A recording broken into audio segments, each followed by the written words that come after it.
This is the first phase of a 3-step process for you and for you, James. So we're unpacking the story, the 6-box framework for the storytelling logic. That's step number 1. Step number 2 is actually acting it out in the coaching room. We're going to get to that in a moment. And step number 3 is stepping up and actually executing the story in your real life auctions. So here we are behind the scenes. This is raw. James and I are going to unpack his 6-box framework inside the storytelling logic, and then we're going to bring it to life. There's a 6-box framework that lives inside your workbook for you as well, and I'm asking you to do the same. James, can you think of an auction where a small bid bought a house when the underbidder thought they were out? If you can just think back to a moment in time. Yeah, I can. Great. Let's set the scene. Talk to me about the time of year, the weather, the amount of bidders, the house.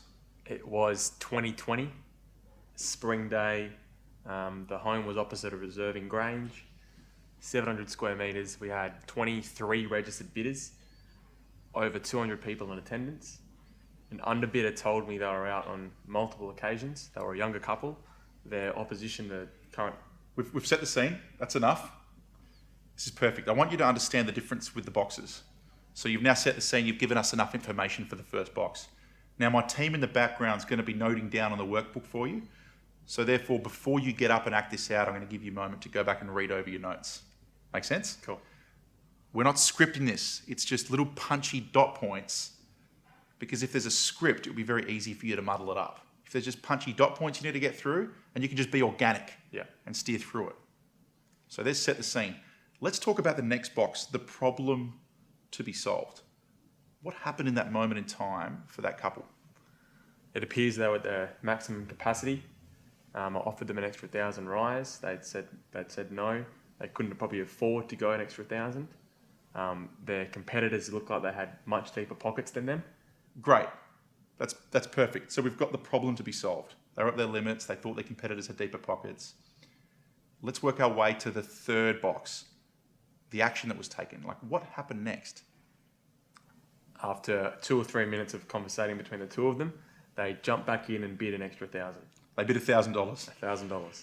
All right, great. Every good story has a beginning, middle, and an end. We need to build the tension. Now, James, when they bid that $1,000, let's work our way to the fourth box. What was the result of that bid? Did the other bidders jump back in again? What happened? There was about a pause for another few minutes. I gave them ample opportunity to jump back in front, but the highest bidder, or their underbidder now, didn't come back in front, and the young couple managed to purchase the home. Great. And were they buying it for themselves to live in? Yeah. So fair to say they would have lived in there. They're planning to live in there for a while? 10, 20, 30 years. Yeah. Okay, great. And then we work our way to the fifth box. So this one's the interesting one. We're going to evaluate what's just happened there. So we're going to reflect on that story, and we're going to try to tie that story in with the underbidder when you tell it. Yeah. Now, what we need to do here is we need to include the 4 objections that we use inside the golden minutes. Yeah. Time, money, capability, and trust. Now, the trust objection is already taken care of, because when you tell the story, that's the thing that builds the trust with the buyer. I just told you a story when a small bid bought a house at the finish line. The same could be true for you. That speaks for itself. Let's do the time, money, and capability. What time can they save? Money can they save? You're capable, you can rise to the occasion. You with me? Yep. Talk to me about that in that situation. The market would have gone up. They would have kept looking at homes, kept looking at realestate.com, kept dealing with agents. They finally found their dream home, and they'll live in it for the next 20, 30 years. Great. We're up to the 6th box. You're almost done. Almost at the finish line. I want you to see how easy this is. All you need is a story. And if you don't have your own, use mine. I'll give you permission to do that until you find your own. The 6th box, the call to action. They did it for 1,000. You can too. Let's step up to the plate. Great. So there's James's 6-box storytelling logic framework. A member of my team has noted that down for him and all the key bullet points that he's mentioned. James is going to spend a few minutes reflecting on his notes, and then we're going to step up and James is going to act this out. Let's do it? Yep. Mic's on.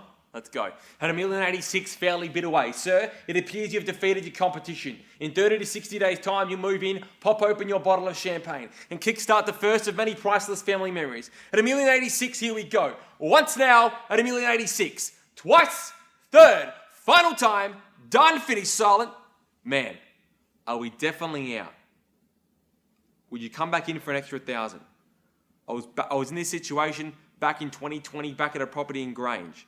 It was a spring, sunny day with a reserve across the road. A street and a neighbourhood you desired to live in for the next 20, 30 years. An underbidder told me they were out on multiple occasions. I offered them $1,000 right at the point end of the auction. And after 2 or 3 minutes of consoling with one another, they jumped back in front. They bought the home that day and they'd no doubt lived there for the next 10, 15, 30 years. Here's an opportunity to recreate that feeling. Take back the driver's seat. Had $1,086,000 on my right, 87 to jump back in front. What do we say? Great, James. So you've gone through the 6 boxes and you did it unprompted. So really well done. James, what we're going to do is we're going to go back and do box by box by box. So I really want you in your mind to see the distinction between each one of those boxes and how you transition from box to box. Cool. In the evaluate section, we really want to hone in on the 4 objections. Yeah. The ones that we learn inside the golden minutes, James. Yeah. Money, time, capability, and trust. You did a really good job there, but you did whip through it quickly. Yeah. In fact, you didn't even cover a few No, of I them. didn't. So what I'd like to do is go back and really hone in on that. But then while we're at it, let's just go box to box to box to see if you can explore and even go deeper. At $1,086,000, fairly bid away. I'm going to call it 3 times nice and quickly. Once now at $1,086,000. Twice now at $1,086,000. For the third, final time, done, finished, silent. Ma'am, sir, are we definitely out? An extra 1,000 to jump back in front. This exact moment reminds me of an auction I called back in Grange. It was a spring sunny day. A couple just like yourselves told themselves they're out. I offered them a $1,000 rise. There was over 22 bidders registered in the crowd, 200 attendants in total. Stop. You've set the scene. Perfect. You've taken the audience back into time. You've explained the property in the scene. There's the bidders, the underbidders. You've just introduced them. Now, what's the problem to be solved? Let's work our way to the next box. The underbidders in the day appeared to have reached their limit. Their competitors appeared to have deeper pockets. Their conversations were transpiring between the last 2 or 3 minutes of the auction. I gave them one last opportunity to jump back in front for a mere $1,000. Done. Well done. That's the problem to be solved. Yeah. Now, what was the action that was taken by that bidder? Short, sharp, and Yeah. shiny. After 2 or 3 minutes of conversating between themselves, they jumped back in front for a mere $1,000. Done. What was the result of that action, of that bid? Yeah. As a result of that extra 1,000, their competitors stopped bidding and they bought the home. They stopped searching on realestate.com. Stop. They bought the home. That's the end of the result. Now let's work our way to evaluate. Evaluate what happened. Yeah. What are the 4 objections that you can cross over now? Money, time, capability, and trust. Okay. Let's evaluate that story and how it applies to the underbid. As a result of their purchase back on that day in 2020, they were able to stop looking on realestate.com. They avoided falling victim to the rapidly rising marketplace back at that time. 10%, 10 to 15% maybe. They got to start their family home, start their family together. Here's an opportunity. It's all right. Let's go from the beginning of evaluate. I think that will help you. Yeah? Talk about how does this story apply for them. Let's evaluate the 4 objections. Money, time, capability. Trust is you just telling the story. You've told the story. They now trust you. Yeah. It's a real story. The time they'll save, the money they'll save, and they're thinking they're not capable. You can do this, just like the bidder in the story. Let's recreate that feeling for you too. The bidders in the day, they stopped their search. They avoided maybe 10 or 15% extra in capital growth in the market over the next 12 months. They started their beautiful family in that house now, no doubt will live there for the next 10, 15, 20, 30 years. You can do it too.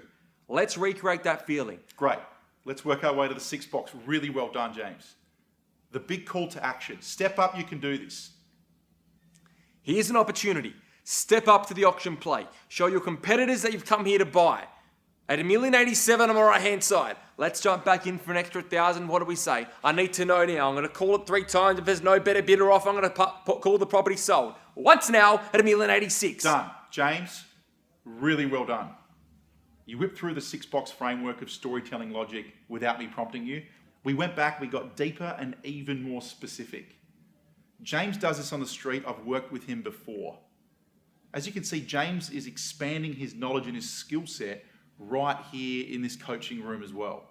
I'm stopping him, I'm prompting him, we're going deeper, and he understands now the clear difference in segues between each of those 6 boxes. Pause between the boxes. Remember, a good story has a beginning, a middle, and an end. There's tension, there's drama, and he's taken us back into a moment in time. James, well done.